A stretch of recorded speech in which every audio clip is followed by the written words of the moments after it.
Hi, welcome. This is part 7 of the Leslie Rhorer series.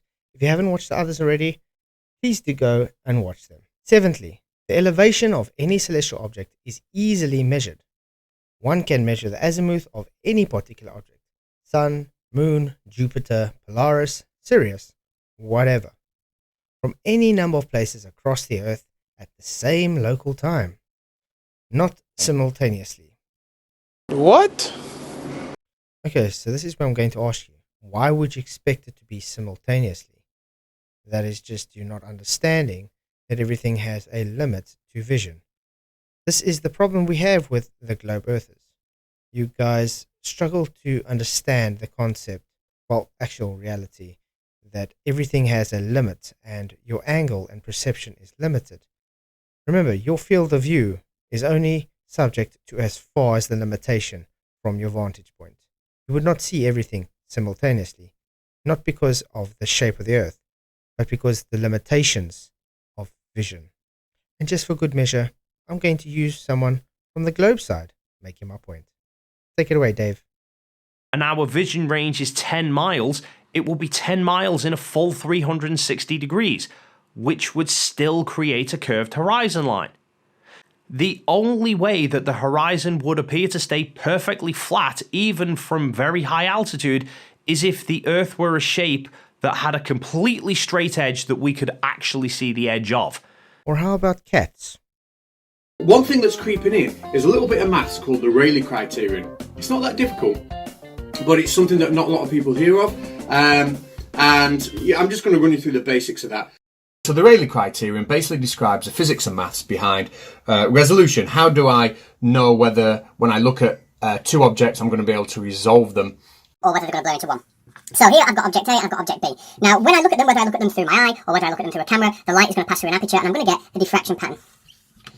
Now if the diffraction pattern, so this is a diffraction pattern from A, this is the one caused by B, as it's gone through the aperture and diffracted. If the diffraction patterns are very clearly separate, then I have no problem in resolving the fact that I've got two different objects there.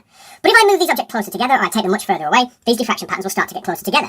Now there is a limit to how close they can get before I actually can't tell them apart anymore. And that limit is when the central peak of one sits directly on top of the first minima, if you like, the first minimum of the next. I'll put this in some context later on. Well, if I have the diffraction patterns in this position here, then this viewing angle, theta min, will be calculated by 1.22 lambda being the wavelength of light. Now, obviously, it will be an average of the wavelength of light because different colours have different wavelengths. So 1.22 lambda divided by d, which is the diameter of the aperture of the camera or your eye. Now, what that means is what we already all know, that if I increase the diameter of the camera, if I get basically a bigger lens, then the viewing angle is reduced. You see, it's very simple. We have a limitation to what we can see. Hence why we have time zones and why you can't see everything simultaneously. It just defies physics just because you think it's a flat Earth. Doesn't work that way. If one takes the azimuth of any particular latitude and compare it to the measure azimuth at any other latitude, the angular difference between the measured azimuths will be exactly equal to the angular difference between the latitudes. This is how it simply works. It's based on a 90-degree angle on a horizontal. This is how you get your latitudes. The equations you need. If you are standing under Polaris, you'd be 0 degrees because you're at the same GP than Polaris. So 90 degrees, and you measured a 90-degree apparent altitude angle, which gives you a co-altitude angle of 0. So 0 times 60 would be arc minutes or nautical miles, give you 0 degrees. Now let's move away. Now you move 600 nautical miles away.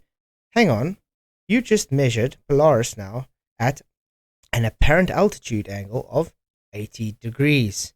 80 degrees means the star didn't physically drop. It means it's an apparent altitude angle you measured with your sextant. There you have the equation giving the same reasoning. 90 degrees because you have 90-degree angles, hence right angle triangle, minus your measured altitude angle, 80 degrees, which gives you a co-altitude angle of 10 degrees. This co-altitude angle times the 60 minutes of arc, because that's how a sextant works. It's the linear relationship due to the arc of the sextant on the index arm, which gives you 600 nautical miles. And well, it keeps carrying on, giving this exact fashion of distances.